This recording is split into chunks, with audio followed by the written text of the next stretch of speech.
The highest ROI activity there is? Question mark. Last week I was walking the dog and I was thinking about the power of habits. And let me take you um, with me in this thought process. I was thinking about how it is possible that it just cost me so. It barely cost me any effort to, for example, take a cold shower in the morning, which I'm right now doing for honestly I don't know how long, but maybe three years, something like that, consistently, like each and every day, each and every morning. And the same is for going to the gym. About the same period I'm doing that for, and it's not that I'm not looking up to it some days, but like there is no way that I'm not going to do those things. And it barely cost me any effort. So that made me think, how is that possible?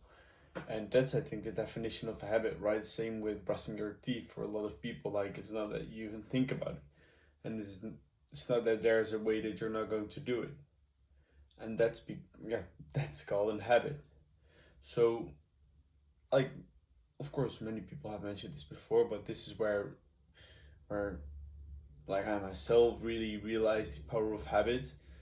And to come back to the title, that's also where is that coming from? Where that um, where is that habit coming from? And that's coming from like a certain period in which you're building that habit. That's where the high ROI task is. So there is a specific period in which I was building these habits, like going to the gym and taking cold showers. Those are just stupid examples, by the way, but just for to explain the point.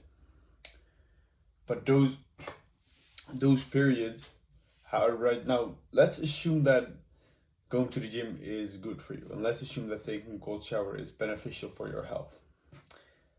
Imagine what the ROI has been for that period that I was building that habit, and that it might have been tough for my life, because of that 21 days. I don't know.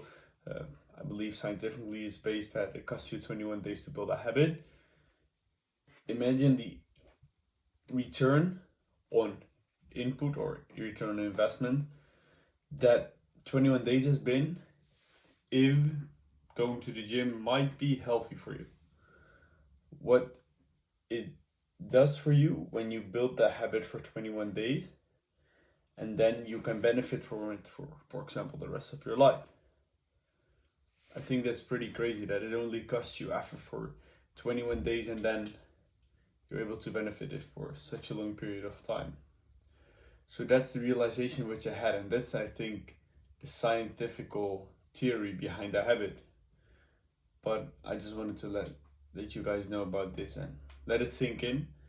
And then the lesson for this week is basically to focus on this and to try to pick things which you could think could compound over time. For example, I'm focusing right now on learning another language. And just I'm trying to build a habit of doing that each and every day for 30 minutes.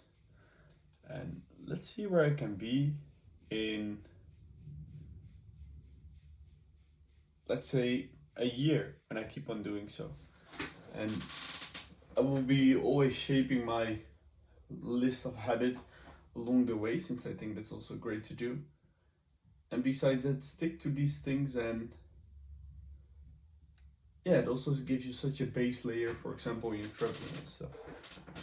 So what I will be doing differently from now on, I will be aware of this, like the positive side, but also the negative side, because that's the other way around, how destructive habits can impact you like really negatively. And besides that, I will always continue on these habits also when traveling, so that you don't break them, since that's where you can lose that return, the return on investment when you of course break it, since then you have to build the habits again. So with that being said, I hope that this insight in some way has been helpful, and Then I will see you again in next video. Ciao.